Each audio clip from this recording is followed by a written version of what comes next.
Centuries ago, the British Crown used the King's broad arrow to declare the wilderness private royal property, turning everyday hunting and fishing into hanging offenses and destroying human self-reliance overnight. Today, while we boast of throwing off the yoke of absolute monarchs, a new kind of kingdom is emerging through the ballot box. Oregon's Initiative Petition 28, IP28, aims to do by vote exactly what medieval kings did by decree: criminalize the traditional harvest of wild food and livestock by stripping away standard exemptions for hunting, fishing, and farming.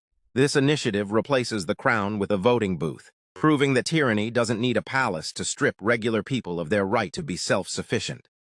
At its core, the historic protest against the king's broad arrow was a fight for human autonomy. Royal forest laws were despised because they stripped everyday people of their right to be self-reliant, transforming the acts of foraging, hunting, and fishing from basic survival skills into hanging offenses. The hypocrisy lies in the fact that modern progressive ideology often champions food sovereignty, local sustainability, and anti-colonialism, concepts rooted in the idea that regular people should not be dependent on powerful, distant elites for their basic needs. Yet IP28 strips away that exact same self-reliance. It forces an entire population to abandon local harvest and animal husbandry, effectively mandating that a state rely on corporate global supply chains for its food. The irony is that while the modern voter would rightly denounce a king who locks up a peasant for catching a salmon, a supporter of IP28 uses the power of the state to do the exact same thing to their neighbor. The crown has simply been replaced by the ballot box,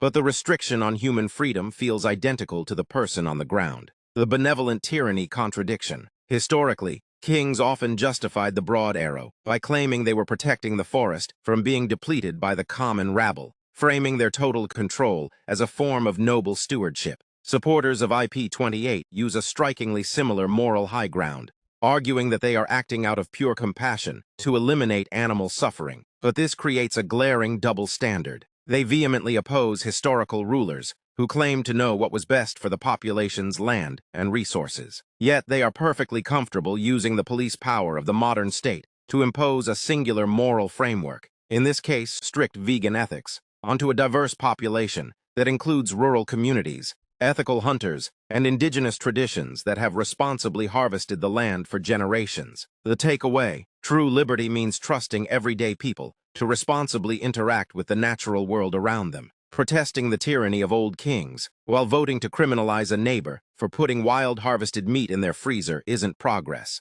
It's just repackaging the king's broad arrow under a different name.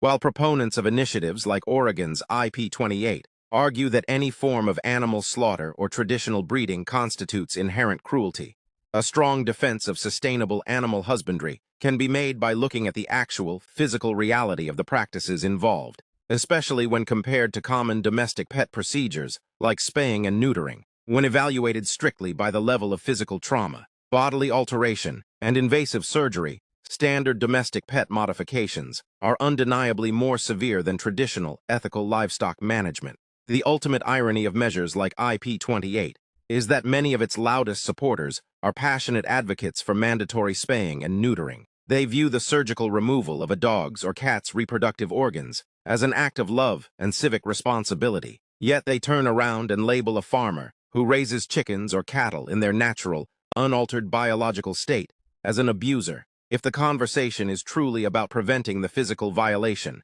and mutilation of an animal's body, invasive abdominal surgeries on pets represent a far more severe physical intrusion than simply raising and harvesting livestock.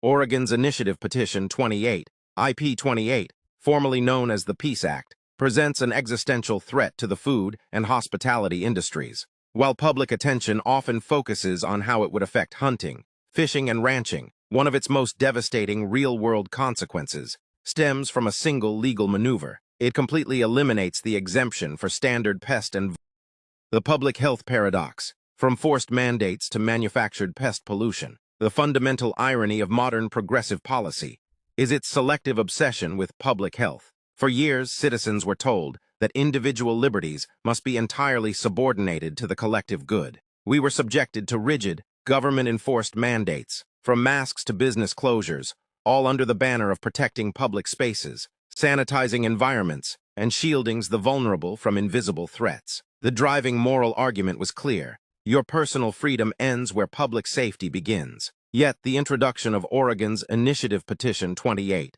IP28, exposes a massive, hypocritical double standard in that exact same ideological circle. By stripping away the legal exemptions for standard pest control, IP28 wouldn't just affect hunters and farmers. It would actively hamstring the ability to humanely, but decisively manage rodent and animal infestations. Under the guise of absolute animal rights, the initiative creates a bizarre reality where the state can no longer effectively clear disease-carrying pests from the very places that require the highest standards of sterilization: schools, hospitals, daycare centers, and public housing. Ultimately, supporting Oregon's Initiative Petition 28, IP28, isn't an act of progressive enlightenment. It is a masterclass in narcissistic virtue signaling. It is a ballot measure built entirely on the luxury of detachment, pushed by activists who want the unearned moral high ground of voting for peace, while remaining completely ignorant of the biological, logistical, and economic realities that keep our society functional. A yes vote on this measure is driven by two distinct, equally empty motivations. On one hand, you have pure emotional ignorance, the well-meaning voter who gets swept up by a protect cute animals sales pitch, completely blind to the fact that their vote would criminalize the local farmer, the ethical angler, the hospital trying to eradicate disease-carrying rodents, and even the veterinarian performing standard care. On the other hand, you have social cowardice, voters who deep down know this initiative is a recipe for chaos, but who fall in line and check yes simply because they are terrified of being mocked,